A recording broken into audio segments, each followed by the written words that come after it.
Imagine like looking at an architectural blueprint, right? Yeah.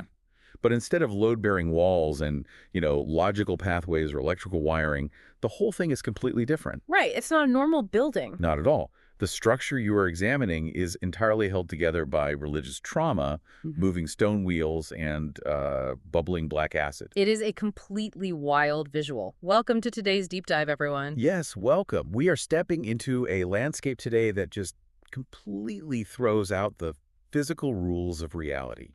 It replaces them with this architectural nightmare built out of pure ideology. We really are. Today we're dissecting a highly visceral, intensely symbolic narrative.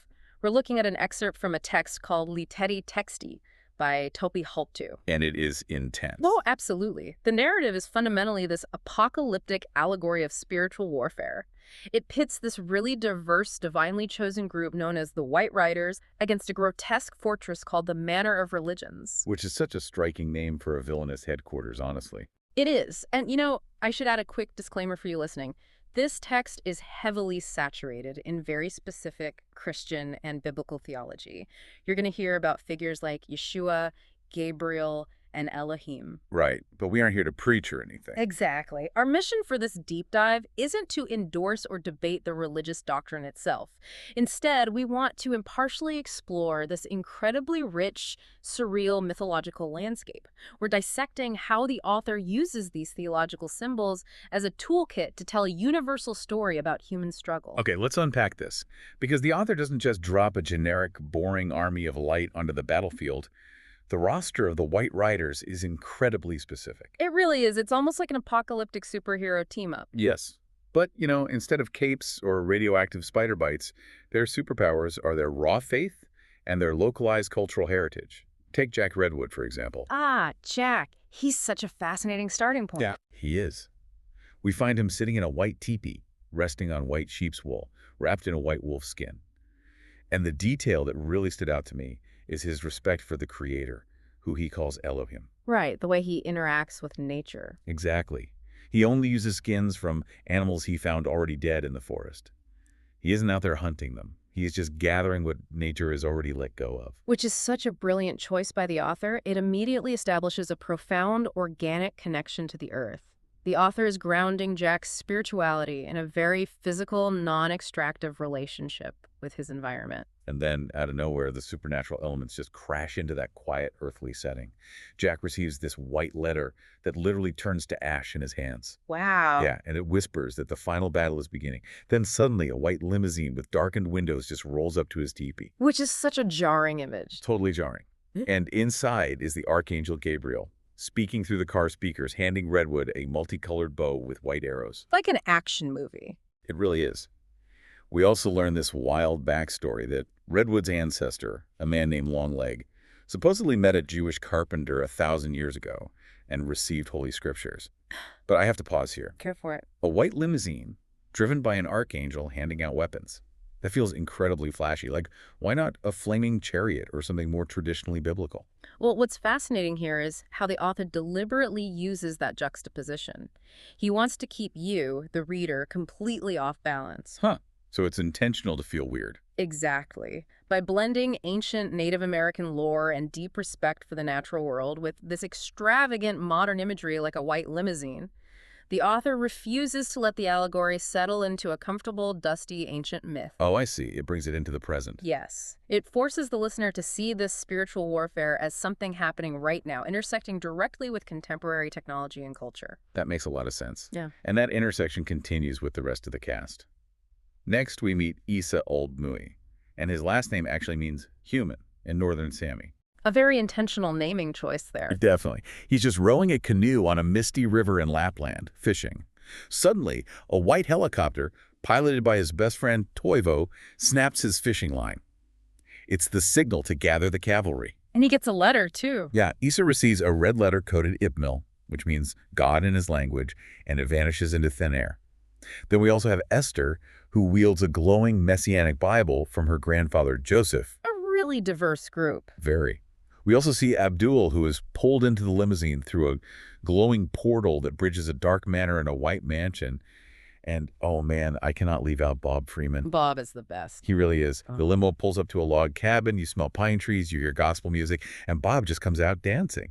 He's singing about being as free as a bird. His joy literally has power. Yes.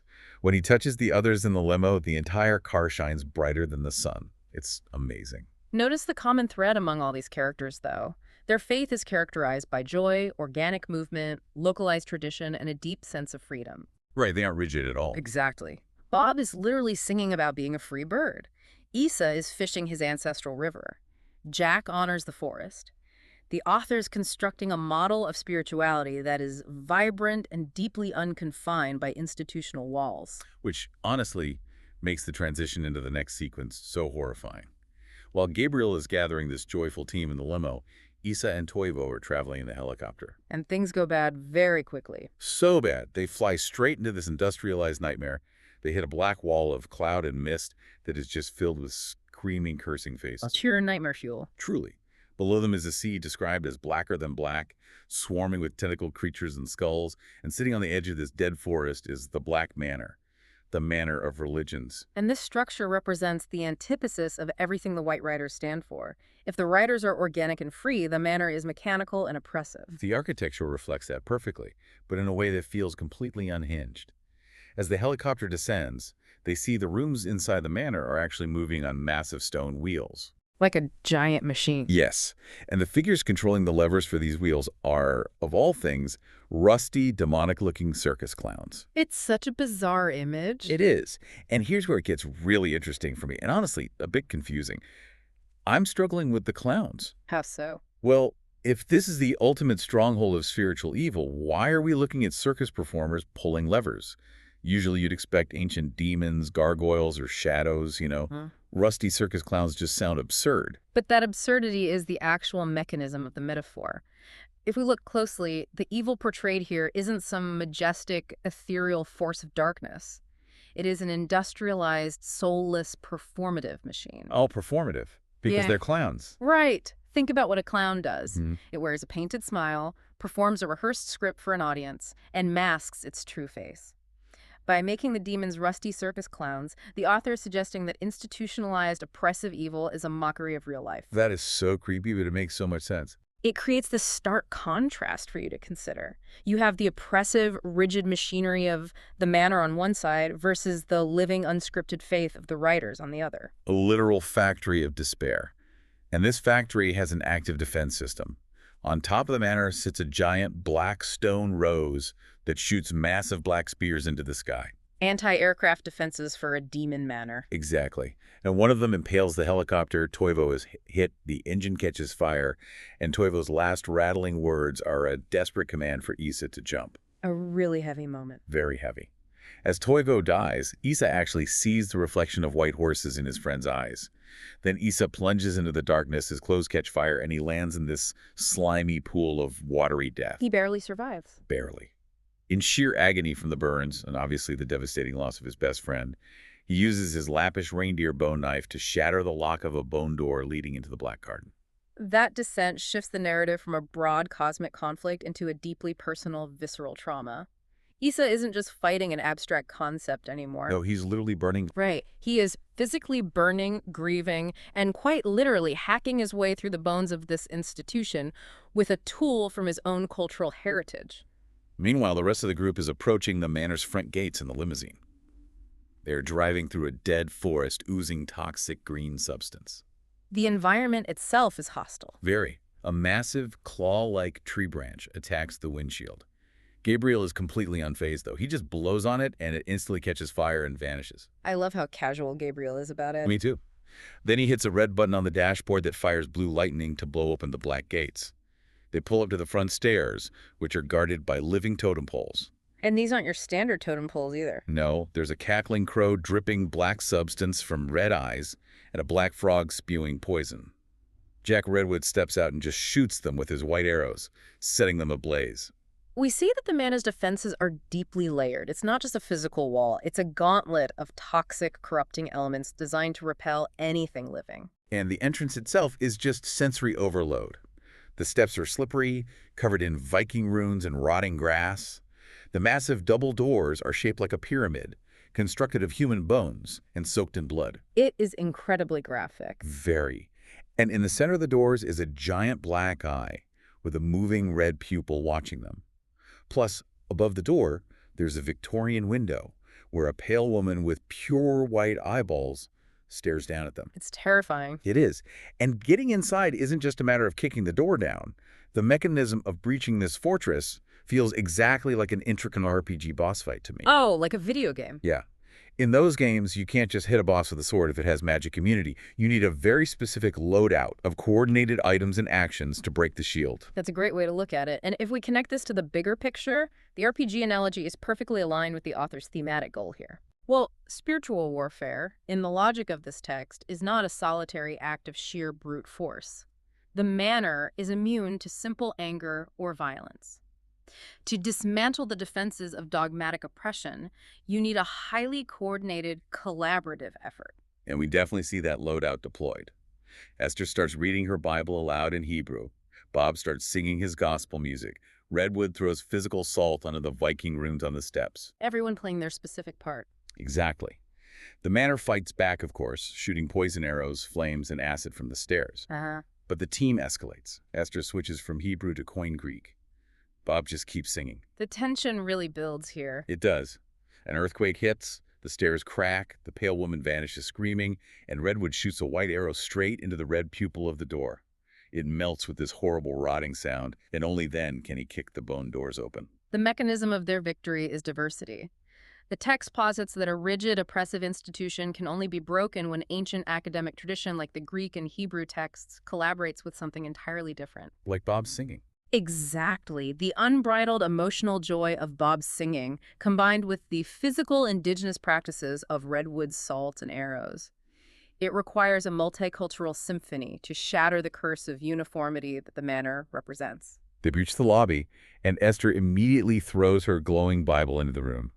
It shoots lightning, shattering an inverted mirror that says Satan and destroying these dark cherub statues with animal faces. And this is where the dynamic of the team changes. Right. The group splits up, moving the story into a fascinating ideological battleground. Let's look at Issa, who broke in through the back garden. He finds himself in what the text calls the evolution room. A very loaded title for a room. Definitely. It's filled with test tubes, a rusty microscope, and cobweb-covered skeletons. And guarding this room are human-sized hissing spiders. Spiders, of all things. Yeah, spiders. Issa shouts the biblical words for heaven and earth, summoning a massive angel of fire who tears the roof off the room. The angel destroys the spiders with a flaming sword and reveals God's starry sky above. It's a huge cinematic moment. It is, but I have to admit, I'm struggling with the spider metaphor here. If the evolution room represents cold, secular logic and science, why use a biological, primal predator like a spider to guard it? Usually we associate pure reason with sterile environments, not giant bugs. It does feel contradictory at first glance, I agree. However, look at the fundamental mechanism of a spider. It weaves a web. It creates an intricate, sticky trap designed to immobilize its prey. Oh, a web! That makes so much sense. Right. By placing spiders as the guardians of human reason, the author is providing a very pointed critique. He is suggesting that secular logic, when it becomes an absolute, rigid system devoid of any spiritual dimension, ceases to be a tool for discovery. It becomes a trap. Exactly. It becomes a web that traps humanity. It binds the mind to pure materialism. When Issa summons the angel of fire to tear the roof off and reveal the starry sky, it's a literal and metaphorical destruction of that artificial ceiling. Wow. The act forces the perspective back open to the infinite cosmic scale of the divine. It breaks the sticky trap of localized, purely material logic. That reframes the spider completely for me. It's about the trap of absolute certainty. But, you know, the author doesn't just critique secular systems. Not at all. He goes after religious rigidity just as hard. He really does. Upstairs, in the labyrinth of religions, the rest of the group is facing entirely different ideological traps that are just as deadly. The manner of religions is very equal opportunity in its oppression. It doesn't matter what ideology you subscribe to. If it is a rigid, man-made system, it belongs in the manor. So they encounter this massive Cyclops statue that explicitly represents karma. And what is this statue doing? It is literally crushing poor and broken people beneath its massive feet. A brutal representation of cause and effect. Redwood destroys it by shooting a flaming arrow into its single eye, melting the stone. Immediately after that, they face a bishop statue, which represents the spirit of religiosity. Another imposing figure. Yeah, and it has lizard-like legs that trample victims, and it wields a sword dripping with poison. They defeat it by combining their unique strengths once again. Esther reflects sunlight off the pages of her Bible onto the statue while Bob sings. And the resonance destroys it. Right. The resulting resonance causes the statue to explode. The grouping of these specific enemies is vital for understanding the text. The author is analyzing the danger of rigid systems across the board. The concept of karma is depicted here as a cyclops, single-minded, and lacking depth perception. Right, it's just punishing the already broken. Exactly, without any capacity for mercy or grace. And then the bishop, with its lizard legs and poisoned sword, represents oppressive religious dogma and institutionalized control, poisoning the very people it claims to lead. So nobody is safe from the author's critique here. Nobody. The author is illustrating how these man-made structures all do the exact same thing. They crush humanity. Religion and secular rigidity are the villains of this text. Relational, unconfined faith is the cure. That distinction between institutional religion and personal faith all culminates in a truly harrowing climax. Behind the exploded bishop statue, the floor opens up to a bubbling pond of black acid. The core of the manor. Yes, and the two narrative threads finally converge here. Isa Oldmue appears on the opposite side of the acid pond. Out of the bubbling water rises the ultimate monster, the spirit of religiosity itself. And its appearance is just gruesome. Completely. Its body is completely covered in the chained, bleeding souls of religion's victims. Those chained souls are the core fuel of the manor's power. The institution literally runs on the trapped, bleeding masses. And Isa, this ordinary fisherman who just watched his best friend die, who is still actively grieving his late wife who passed away from cancer, just stares down at this horror. He's lost so much already. He has. Yeah. But he knows what the moment requires. He envisions his wife, and without hesitation, he willingly jumps into the bubbling acid pond. It's an incredible sacrifice. It is. As the acid literally melts his skin and muscles, he uses his last ounce of consciousness to take his lappish reindeer bone knife and frantically shatter the chains, binding those souls to the monster. It is the ultimate inversion of the manor's logic. The manor survives by consuming the lives of others. Isa defeats it by freely giving up his own life. So what does this all mean? We have this incredibly tragic but triumphant arc. Isa isn't a cosmic superhero. He's just a grieving widower who gives up his life to save strangers. This raises an important question for you to consider, particularly regarding the specific weapon Isa uses to break those chains. The text explicitly points out that Isa's reindeer bone knife is named Veritas, which is Latin for truth. Oh, truth. Yes. It is ultimately truth wielded through an act of selfless, sacrificial love that cuts the chains of religious oppression.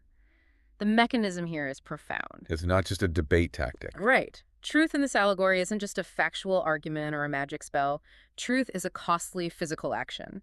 Truth is the willingness to dive into the acid of an oppressive system to free someone else. Man, that is powerful. The moment the chains are shattered by Veritas, the freed souls joyously ascend to heaven. Thousands of angels suddenly appear in the sky and tear the entire remaining roof off the manor. The whole system just falls apart. Yeah, the monstrous spirit of religiosity, having lost its fuel, simply melts away into the abyss. Then Yeshua himself appears.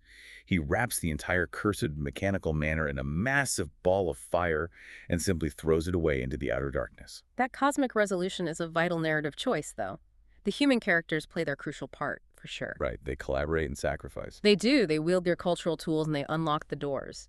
But the ultimate destruction of an oppressive system of this magnitude requires an act beyond human capability. In the logic of this allegorical framework, the final dismantling of institutional evil requires divine intervention.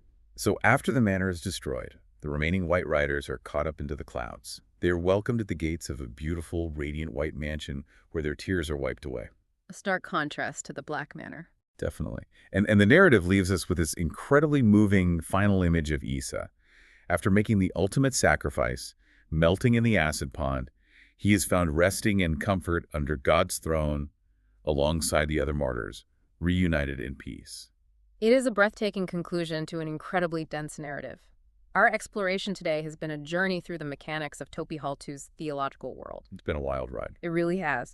And again, maintaining our neutral lens, we've examined how he utilizes intense, sometimes jarring, and shocking imagery to convey a very clear message about the dangers of institutional oppression. He really highlights the traps of rigid ideology and the liberating power of diversity and sacrifice. We've transitioned from the quiet, organic faith of man in a teepee through a mechanized factory of rusty clowns and acid to a cosmic rescue mission. It covers so much ground. It does. We started this deep dive by talking about how buildings are usually governed by rational blueprints. But this story forced us to walk through an architecture built entirely out of ideological control and trauma. A really unique way to visualize dogma. For sure.